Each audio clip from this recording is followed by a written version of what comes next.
ರಾಜ್ಯದ ಒಂದು ಯುವ ಉದ್ಯೋಗ ಆಕಾಂಕ್ಷಿಗಳೇನಿದ್ದಾರೆ ಅವರ ತಾಳ್ಮೆಯನ್ನು ನೀವು ಯಾವುದೇ ಕಾರಣಕ್ಕೂ ಕೂಡ ಪರೀಕ್ಷೆ ಮಾಡಬೇಡಿ ಅಂತ ಹೇಳಿ ಸರ್ಕಾರಕ್ಕೆ BY ವಿಜೇಂದ್ರ ಎಚ್ಚರಿಕೆಯನ್ನು ಕೊಟ್ಟಿದ್ದಾರೆ.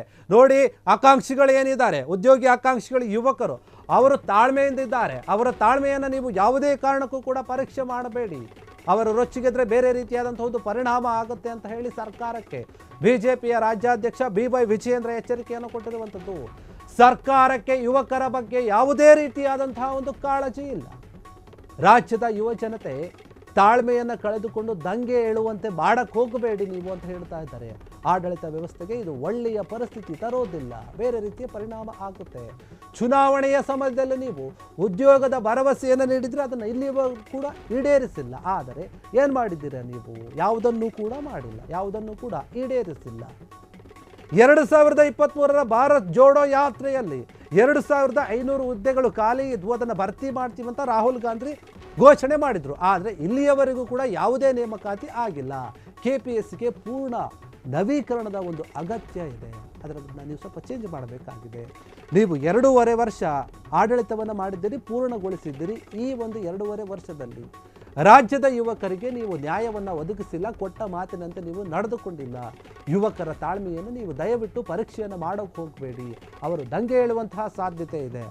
ಅವರು ಕಳೆದ 2.5 ವರ್ಷಗಳಿಂದ ಕೂಡ ತಾಳ್ಮೆಯಿಂದ ಕಾಯ್ತಾ ಇದ್ದಾರೆ. ಇದು ನಿಮಗೆ ಎಚ್ಚರಿಕೆ ಇರಲಿ ಅಂತ ಹೇಳಿ ಒಂದು ರೀತಿಯಲ್ಲಿ ಸರ್ಕಾರಕ್ಕೆ ಕಿವಿ ಹಿಡುತ್ತಾ ಇದ್ದಾರೆ. ಹೌದು, ನಿಜವಾಗಿಯೂ ಕೂಡ ನೋಡಿ, ರಾಜ್ಯದಲ್ಲಿ ಉದ್ಯೋಗಾಕಾಂಕ್ಷಿಗಳ ಒಂದು ಸಂಖ್ಯೆ ದೊಡ್ಡದಾಗಿದೆ. ಇತ್ತೀಚೆಗಷ್ಟೇ ಧಾರವಾಡದಲ್ಲಿ ದೊಡ್ಡ ಮಟ್ಟದ ಹೋರಾಟ ಆಗಿತ್ತು. ಎಲ್ಲ ವಿದ್ಯಾರ್ಥಿಗಳು ಕೂಡ ದೊಡ್ಡ ಮಟ್ಟದಲ್ಲಿ ಪ್ರತಿಭಟನೆಯನ್ನು ಮಾಡಿದರು. ಉದ್ಯೋಗಾಕಾಂಕ್ಷಿಗಳು ನೇಮಕಾತಿ ಏನು ನೀವು ಬಿಡ್ತಾ ಇಲ್ಲ, ಖಾಲಿ ಇರುವ ಹುದ್ದೆಗಳಿಗೆ ಇನ್ನು ಯಾವಾಗ ಬಿಡ್ತಾರಾ?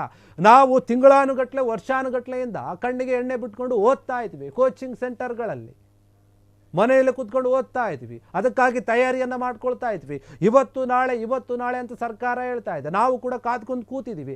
ಆದರೂ ಕೂಡ ಇಲ್ಲಿಯವರೆಗೂ ಕೂಡ ಖಾಲಿ ಇರುವಂತಹ ಹುದ್ದೆಗಳಿಗೆ ನೇಮಕಾತಿಯನ್ನು ಬಿಡೋಕೆ ಸರ್ಕಾರ ಯಾವುದೇ ರೀತಿಯಾದಂತಹ ಚಿಂತನೆ ಮಾಡ್ತಾ ಇಲ್ಲ. ಹೀಗಾಗಿ ಕೊನೆಗೂ ಕೂಡ ರೊಚ್ಚಿಗೆದಂತಹ ಯುವಕರು ದೊಡ್ಡ ಮಟ್ಟದ ಹೋರಾಟವನ್ನು ಮಾಡಿದರು. ಆ ನಂತರ ಮತ್ತೆ ಹೋರಾಟವನ್ನು ಮಾಡ್ತೀವಿ ಅಂತ ಧಾರವಾಡದಲ್ಲಿ ಅನುಮತಿಯನ್ನು ಕೇಳಿದರು. ಆದರೆ ಅದಕ್ಕೆ ಯಾವುದೇ ಕೂಡ ಅನುಮತಿ ಕೊಟ್ಟಿರಲಿಲ್ಲ. ಹೀಗಾಗಿ ಇದರ ಬಗ್ಗೆ ನೀವು ಎಚ್ಚರಿಕೆಯನ್ನು ವಹಿಸಿ ಅಂತ ಹೇಳಿ BY ವಿಜೇಂದ್ರ ಹೇಳಿರುವಂಥದ್ದು. ಸೃಷ್ಟಿ ಮಾಡತಕ್ಕಂಥ ನಿಟ್ಟಿನಲ್ಲಿ ಸಹಕಾರವನ್ನು ಕೊಡುವಂಥದ್ದು ಪ್ರವಾಸೋದ್ಯಮ ಅಷ್ಟೇ ಅಲ್ಲ, ಹಿಂದಿನ ಸರ್ಕಾರಗಳು ಏನು ಕೆಲವು ಯೋಜನೆಗಳನ್ನ ನೀಡ್ಕೊಂಡು ಬಂದಿದ್ರು, ಅವು ಕೂಡ ಅಪೂರ್ಣವಾಗಿ ಅದಕ್ಕೆ ಹಿಂದಿನ ಸರ್ಕಾರ ಸಹಕಾರವನ್ನು ಕೊಡದೇ ಇರುವಂಥದ್ದು ಕೂಡ ಇವತ್ತು ಸಾಕಷ್ಟು ಚರ್ಚೆ ಆಗ್ತದೆ. ಮನ ಸಭಾಧ್ಯಕ್ಷರೇ, ಒಂದು ಈ ಸಂದರ್ಭ ನಾನು ಉಲ್ಲೇಖ ಮಾಡೋದಕ್ಕೆ ಇಚ್ಛಪಡ್ತೇನೆ. ಯಾಕೆ ಉತ್ತರ ಕರ್ನಾಟಕದಲ್ಲಿ ಈ ರೀತಿಯ ಅಭಿಪ್ರಾಯಗಳು ಮೂಡಿದೆ ಅಂತ ಹೇಳಿದ್ರೆ, ಯಾವತ್ತೂ ಕೂಡ ಇವತ್ತು ದಕ್ಷಿಣ ಕರ್ನಾಟಕದಲ್ಲಿ ಯಾವ ರೀತಿ ಅಭಿವೃದ್ಧಿಗೆ ರಾಜ್ಯ ಸರ್ಕಾರಗಳು ಒಂದು ಮಹತ್ವನ ನೀಡ್ತದೆ, ಈ ಭಾಗದಲ್ಲಿ ನೀಡ್ತಾ ಇಲ್ಲ ಅಂತಕ್ಕಂಥದ್ದು ಒಂದು ಅಭಿವೃದ್ಧಿ ಕಡೆಗಣನೆ ಆಗಿರ್ತಕ್ಕಂಥದ್ದು ಇರ್ಬೋದು.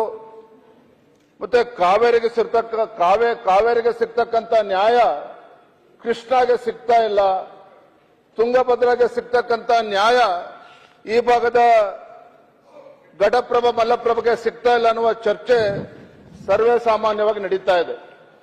ಇದ್ರ ಮಧ್ಯೆ ಕಳೆದ ಹಲವಾರು ತಿಂಗಳುಗಳಿಂದ ಕಬ್ಬು ಬೆಳೆಗಾರರ ಸಮಸ್ಯೆ ಇವೆಲ್ಲವೂ ಕೂಡ ಇವತ್ತು ಚರ್ಚೆ ಆಗ್ತಾ ಇದೆ ಮನೆ ಸಭಾಧ್ಯಕ್ಷರೇ.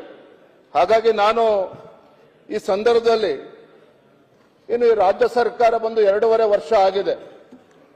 ಕಳೆದ 2.5 ವರ್ಷದಲ್ಲಿ ಯಾಕೋ ಏನೋ ರಾಜ್ಯ ಸರ್ಕಾರ ರಾಜ್ಯದ ಅಭಿವೃದ್ಧಿ ಇರ್ಬೋದು, ಮತ್ತೆ ಉತ್ತರ ಕರ್ನಾಟಕದ ನೀರಾವರಿ ಯೋಜನೆಗಳಿರ್ಬೋದು ಇದೆ. ಹಿಂದೆ ಬಿಜೆಪಿ ಸರ್ಕಾರ ಇದ್ದಾಗ, ಯಡಿಯೂರಪ್ಪ ಅವರು ಮುಖ್ಯಮಂತ್ರಿಗಳಿದ್ದಾಗ ಇದೇ ಬೆಳಗಾವಿ ಜಿಲ್ಲೆಯಲ್ಲಿ ಮಾನ್ಯ ಸಭಾಧ್ಯಕ್ಷರೇ ಅವರು ಏಕಾಂಗಿ ಆಗಿದ್ರು. ಕ್ಯಾಬಿನೆಟ್ ಎಕ್ಸ್ಪೆನ್ಷನ್ ಕೂಡ ಆಗಿರಲಿಲ್ಲ.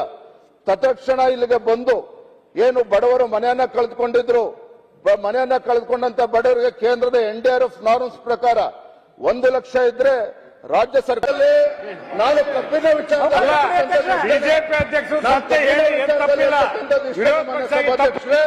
ಇವತ್ತು ರಾಜ್ಯದಲ್ಲಿ ಇಷ್ಟು ದೊಡ್ಡ ಪ್ರಮಾಣದಲ್ಲಿ ಇವತ್ತು ಕಬ್ಬು ಹರಿಯುವಂತ ಕೆಲಸ ಏನಾಗ್ತಾ ಇದೆ, ರಾಜ್ಯ ಸರ್ಕಾರಕ್ಕೆ ಅದರಿಂದ ಎಷ್ಟು ಲಾಭ ಬರ್ತಾ ಇದೆ ತೆರಿಗೆ ಮೂಲಕ, ಕೇಂದ್ರ ಸರ್ಕಾರಕ್ಕೆ ಎಷ್ಟು ತೆರಿಗೆ ಮೂಲಕ ಹಣ ಬರ್ತಾ ಇದೆ.